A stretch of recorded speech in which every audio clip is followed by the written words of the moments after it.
ओम नमः शिवाय। जय श्री राम। इस संसार में जिस पर भगवान शिव की कृपा होती है उसके लिए सारा कठिन से कठिन कार्य भी सुगम बन जाता है। लेकिन भगवान शिव भी अपनी जब कृपा करते हैं तो आपको एक मार्ग दिखाते हैं, उस मार्ग पर चलना आपको पड़ता है। किसी गांव में गंगाराम नाम का एक गरीब ब्राह्मण रहता था। उसके परिवार में वो और उसका पुत्र, उसकी पत्नी, 3 लोग थे। गंगाराम के परिवार में कोई संपत्ति नहीं थी उसके पास। बस जितना लोगों के घर पाठ पूजा से मिलता या उसका बेटा थोड़ा बहुत कमाता, उससे उनके घर का गुजारा भर होता था। बहुत कठिनाई से जीवन काट रहे थे। उनको ये लगता था कि कभी हमने भरपेट भोजन तक नहीं किया। लेकिन उनके मुख पर सदैव ही ओम नमः शिवाय, ओम नमः शिवाय, ओम नमः शिवाय का जाप रहता था। वो भगवान शिव के अनन्य भक्त थे। ऐसे जीवन काटते काटते उनकी धर्मपत्नी ने कहा कि ऐसे हम कब तक जीवन काटेंगे। आप ऐसा कीजिए, गांव को छोड़िए और शहर चले जाइए, वहां से कोई धन कमा के लाइए, तभी हमारा जीवन सही हो पाएगा। ब्राह्मण ने ना चाहते हुए भी जाने की तैयारी कर ली। उनकी धर्मपत्नी ने उन्हें एक पोटली बांध कर दी। उसमें 2 उबले हुए आलू और थोड़ा नमक रख दिया कि मार्ग में भूख लगे तो ये खा लेना। अब वो ब्राह्मण देवता अपने गांव से शहर की तरफ जो मार्ग जाता था, कच्चा पक्का, वो जंगल से होकर गुजरता था, उससे जाने लगे। सुबह से दोपहर हो गई तो उन्होंने सोचा कोई स्नान का स्थान आए तो पहले स्नान करूं, फिर जो मेरी धर्मपत्नी ने इस पोटली में बांध के दिया होगा वो भोजन ग्रहण कर लूं।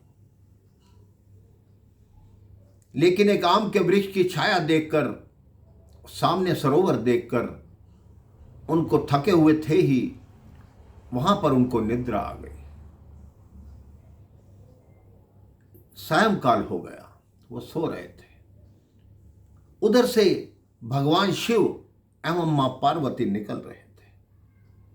मां पार्वती ने कहा, देखो ये आपकी भक्त की क्या दशा है, इसके वस्त्र तक फटे हुए हैं, इनको भोजन तक नहीं मिलता, इस पर कुछ कृपा ही कर दो।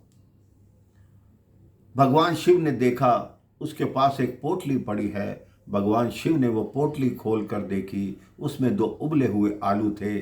भगवान ने उसमें कुछ रखा और भगवान मां पार्वती के साथ चले गए। पंडित जी की नींद खुली। उन्होंने कहा, हो सायंकाल हो गया, फटाफट सरोवर में स्नान करता हूं। स्नान किया, अपनी पोटली खोली तो उसमें 2 लड्डू थे। उन्होंने कहा, हो सकता है पणताइन ने 2 लड्डू रखे। पंडित जी ने जैसे ही एक लड्डू चखा, वो कहते हैं, इतना अमृत जैसा लड्डू मैंने जीवन में नहीं खाया। पंडित जी ने दूसरा लड्डू उठाया तो देखा उस पोटली में 2 लड्डू और आ गए। भूख लग रही थी।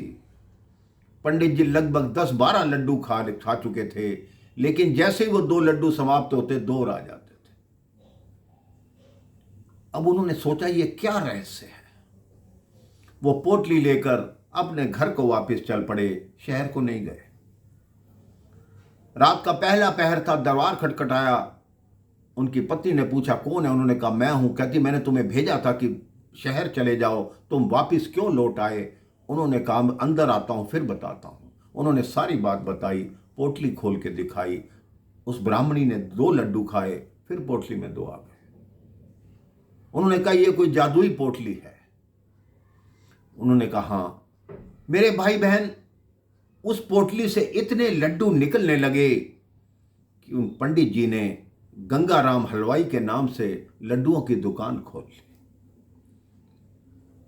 3 वर्ष के अंदर अंदर वो इतने माला माल हो गए कि हर जगह उनके लड्डुओं की चर्चा होने लगी। राजा तक भी उनसे मुलाकात करके उनके लड्डू खाना चाहता था। लेकिन कुछ लोग ऐसे थे गांव में जो उनसे जलते थे। उन्होंने कहा ना ये लड्डू बनाता है, ना इसके घर में कोई भट्ठी जलती है, ना कहीं से धुआं आता है, तो ये लड्डू आते कहां से हैं? उन्होंने राजा को जाके शिकायत की। जिन लोगों ने पता लगा लिया था कि राजा साहब इसके पास जादुई एक पोटली है, उसी पोटली में से ये लड्डू निकलते हैं। राजा ने उन पंडित जी को बुलाया, कहते वो पोटली हमें दे दो। अब पंडित जी को मालूम था कि अगर नहीं दूंगा तो राजा हैं, मुझे दंडित कर देंगे। पंडित जी ने वो पोटली दे दी। अब धीरे धीरे लड्डुओं का काम समाप्त हो गया। पंडित जी वापस दरिद्र हो गए। उनकी धर्मपत्नी ने कहा पैसे ही फिर जाओ, उसी वृक्ष के नीचे जाना और वहीं विश्राम करना। मैंने जो पहले डाल के दिया था वही डाल के दूंगी। वही हुआ सब कुछ। पंडित जी वैसे गए और भगवान की कृपा देखिए, फिर मां पार्वती भगवान शिव के साथ वहां से निकल रहे थे। मां पार्वती ने कहा आपने तो इसको सब कुछ दिया था, इसकी हालत फिर कैसे हो गई? भगवान शिव कहते हैं मैं जानता हूं इसके साथ क्या हुआ है। भगवान शिव ने फिर उसकी पोटली खोली, फिर उसमें कुछ सामान रखा, पोटली वापस बांध दी और दोनों चले गए।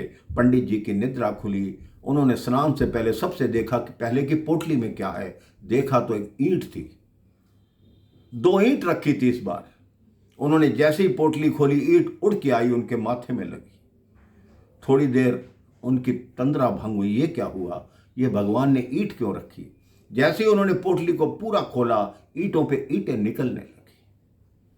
उन्होंने कहा मेरे समझ में आ गया कि भगवान ने ऐसा क्यों किया है। वो पोटली अपने घर ले गए। धर्मपत्नी ने कहा कहता तुम चुप रहो, अब मुझे मालूम है कि मुझे इस पोटली का क्या करना है। उन्होंने राजा को संदेश भेजा कि मेरी पोटली वापस भेज और आधा राज्य मुझे दे, नहीं तो मेरे से युद्ध कर। राजा ने कहा इसका दिमाग खराब हो गया है, एक ब्राह्मण मुझसे कहां युद्ध करेगा। उन्होंने 10 सैनिक भेजे। वो ब्राह्मण अपनी छत पर बैठ गया। उसने उस पोटली का मुंह खोल दिया। सारे जितने भी सैनिक पे उन पे ईंटें बरसने लगी। उन्होंने कहा ऐसे हथियार तो हमने आज तक नहीं देखे। वो भाग खड़े हो गए और सैनिक आ गए, उनकी भी यही दशा हुई। राजा स्वयं आया, उसने देखा ये कैसी ईंटों की वर्षा कैसे हो सकती है। तो उनको किसी विद्वान ने बताया आप ऐसा करो, जो इसने मांग रखी है इस पर भगवान की कृपा है, इसको वही दे दो। उस राजा ने उसको पोटली वापस कर दी, उसको आधा राज्य भी दे दिया।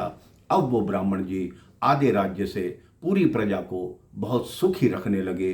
हर एक को यही कहते केवल एक नाम जपो, ओम नमः शिवाय, ओम नमः शिवाय, ओम नमः शिवाय।